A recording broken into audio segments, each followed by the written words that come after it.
Welcome to Reddit After Hours. This is Reddit/Confessions, where OP gets taken advantage of but can't shake the feeling that it's probably her fault. So, just as a warning, this first post deals with essay, and it's honestly kind of hard to read.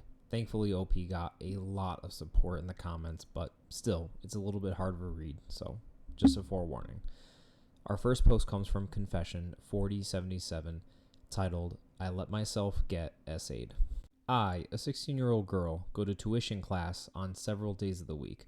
I usually skip class one day a week and hang out with my friends. We smoke and drink beer.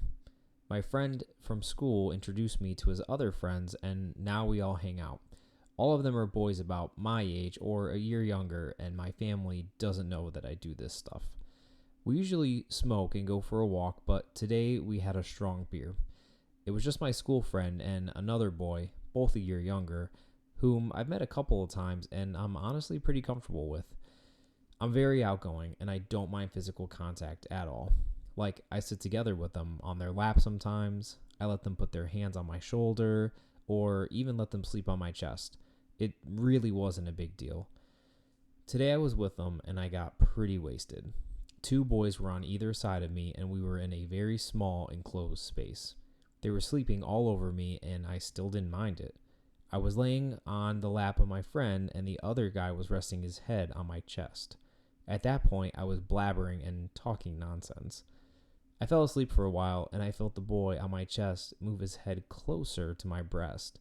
I was wearing a low-cut top, but I still didn't mind this. Then I felt a hand creep down my pants. I froze. I didn't know what to do. They touched me and groped my chest and sucked on them while I was just laying there motionlessly. Seemingly unconscious, but I knew and I felt everything that was happening. I heard them whisper to each other and slowly start to lift my clothes. I wanted it to stop, but I couldn't get myself to do it. I kept thinking, what would happen if I spoke now? I let them touch me, kiss me, all while I pretended to be unconscious. I felt dirty, and I really didn't want it to happen, but I swear, I didn't want it to happen, but I couldn't help but just lay there. I finally pretended to wake up and be confused about why my pant zipper was open and acted like nothing had happened. They helped me fix my clothes and acted as if they were sleeping as well. They got me some gum and toffee to get rid of the alcohol smell, and then one of them dropped me at my subway station. All while I acted as if nothing had happened and I didn't remember anything. They texted me when I got home to ask if I got home safely. I replied that I did, but I don't know what to do anymore. I don't want to call them out and make a mess of this, but I just also feel dirty now. I've never slept with a guy or anything like that, even though I've had boyfriends before. I know it's my fault, and I should have acted then and there, but I just couldn't, and now I hate myself for allowing them to just do that and get away with it. I have absolutely no one I can talk to about this, and I feel like crap now. I plan on talking to them like nothing happened, but just not hanging out with them again. I'll make excuses and tell them that I can't join anymore, but I still don't know how to go through with this alone.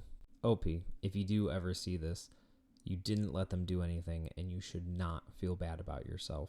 It is not your fault and they had no right to touch you the way they did. You didn't let them do anything. Freezing is a very normal response to trauma. People freeze all the time when they kind of encounter that fight or flight response mode, right? So you freezing is not out of the normal and does not make it your fault that these two guys did what they did to you. You should probably seek professional help or some type of counseling, but just try to realize it's not your fault, OP. And if you want to check out the original post, it looks like OP is getting a lot of love in the comments. So OP, I hope you're doing better, and I hope you're managing to find a way through this. On a lighter note, our next post comes from Different Carpet 159, titled, I met a random woman at a large corporate function, and she confessed. I was recently at a large corporate party with many people that I didn't know from different offices around the country. I was making small talk with the wife of someone that I didn't know, and she started making humorous complaints about her husband. Nothing serious, the typical middle-aged marriage jokes. We're laughing and she says, we've never met before and we will probably never meet again. So, can I tell you something I need to get off my chest? I say sure, and she confesses that she had a years-long affair that ended about 2 years ago. I smile and say that's not uncommon and not so bad. Then she gets very serious and she says that's not the bad part. He recently died of cancer, and she wanted to see him before he died, but she couldn't. Her husband actually knew about the affair, but the affair partner's wife never did.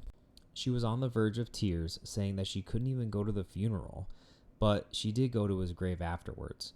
She couldn't talk to her husband about it, and she really couldn't talk to anyone about it. I wanted to ask her more questions, but she stopped me. She got herself together and left to join her husband. Before the evening ended, she talked to me again with other people around. A very big smile was on her face, saying what a great, fun conversation we had. She asked if we could exchange numbers, which we did. She started texting me 2 days later, giving me a bit more details about the affair and explaining that she really loved the guy and missed him terribly, and then told me that her marriage was miserable and that she believes that her husband is really actually maybe a homosexual. OP, I would not have exchanged numbers with her, and if I were you, I would delete that number, block that contact, and like she said, you'll probably never meet again, so you'll probably never have to see her after you block her. She sounds messy and nothing but drama. I would stay far, far away from that situation. Our next Reddit post comes from Randall Fia, titled, "My friend coming out to me has been one of the worst experiences I've ever had. My best friend T and I have known each other for about 10 years now. We met through mutual friends, and shortly after our friendship took hold, I went through a very traumatic event in my life as I was assaulted by my ex-boyfriend. He went to jail for it, and my life was in shambles. I was a broken human being, and T was there for me. He held me up when all I wanted to do was honestly unalive myself. Got me through some of the darkest days of my life. Fast forward about 2 or 3 years ago, and T confided in me that when we met, the reason he started talking to me more in the first place is because he overheard me telling a friend of ours about an argument that I had with a coworker involving trans rights. Basically, I told the coworker to stop being a butthole. I don't even remember this happening, but it stood out to T apparently. He was drawn to my compassion for the community, and after telling me that, he told me that he enjoys cross-dressing. I had no idea, but I was like, oh, cool. So, are you trans? Homosexual? What do I call you? What's your shoe size? And he said, no, I just like to cross-dress is all. I like high heels. So I said slay and went about our business. That was it. Now, I'm not a girly woman by any means, and I don't know how to coordinate an outfit myself. I don't know what shoes work with what ponytail, and I'm not the one to go to for that type of stuff. You see what I'm saying? I just exist in my band t-shirts and my skinny jeans. But ever since coming out to me, our friendship has absolutely deteriorated. He constantly digs for reassurance from me. He needs to hear me say or read a text that I support him. How many times do I really need to repeat myself? Like, really? We often fight about him telling me that I'm going to change my mind about trans people someday. But he told me that he isn't trans, mind you, so I'm still confused. He also says that I'm susceptible to propaganda from media that I don't even consume. He also says that deep in my heart, I must hate him, that he probably disgusts me. These fights always come out so randomly, and I'm always blindsided. My issue is that in my world and in my mind, actions mean a hell of a lot. I've bought him so much stuff to wear. I've watched as he does his fashion shows. I've advocated for him to be himself in front of our other friends as well. And yet, when he's feeling insecure, he lashes out at me. I constantly feel like I'm under attack or under a microscope while I'm just existing in this life. I'm tired of defending myself out of the blue all the time. Honestly, I can't be responsible for his emotional well-being at every turn. When he hears of new executive orders or trans and sports drama or some Project 2025 thing, I don't want to be the punching bag for it. I would Anne Frank him in my attic if I had to. I do not associate with any political party. I actually tend to be kind of anti-government, if anything. In my heart, I know what's right, and I've always stayed true. I've always supported the LGBTQ plus community, so why am I the one that constantly takes the lashing from him? He always follows the barrage of accusations with profuse apologies that I'm doing nothing wrong, etc., etc. But truthfully, I wish he had never told me. We were the best of friends, and now there is nothing but tension and fear. I do not want to be around him anymore, and I don't even want to talk to him anymore. I promise I'm not a bad person. I've never carried hate in my heart for anyone except for pedophiles, essayers, and Nazis. You know the type. But so often, he makes me feel like I've done nothing but wrong to him. That somehow I have a deep flaw within myself that I'm unaware of. I never want to go through this again, and I never want someone to come out to me again. I've been miserable, and although I thought this would be a beautiful thing for us as friends, this has been an awful experience from the jump, and I'm just done. And then we have a quick update from OP. I want to thank you all from the bottom of my heart for the support that you've shown me. Many of you suggested that he needs therapy. I agree, and a few months ago, I scorned our local resources to find him a therapist that specializes in the LGBT community. I sent him links as suggested, and recently he has started seeing someone. Many of you also suggested that I tell him what I have written here. Again, I actually have. I went to him before going to the internet, I promise. He just spiraled again after recent political events, and things got really ugly for us again.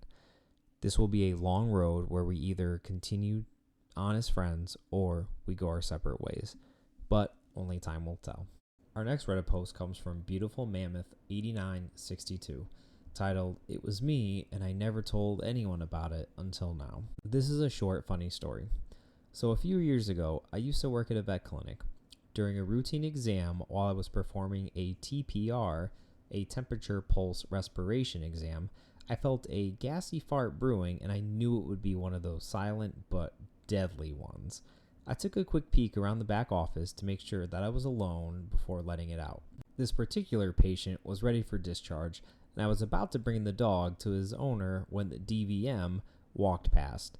I thought she had gone to lunch, but apparently not. She stopped abruptly, took one quick sniff of the air, and proclaimed, "Oh God." Me, feeling panicked, I quickly joined in on her self-proclamation by saying, "I know, right?" That was literally the dumbest thing I could have said. This specific provider actually owned the dog clinic that I was working out of and decided that that dog needed a bath before we could discharge him to the owner. No charge, free bath. An unnecessary bath. And who do you think had to give that dog the bath? OP, I would have done the exact same thing. I would have rather given the dog the free bath than ever admit that that fart was mine. That was Reddit After Hours, bringing you Reddit/confessions. Thank you all for listening, and if you like these videos, like and subscribe, and leave a comment down below for any future Reddit subs you'd like us to cover in the future.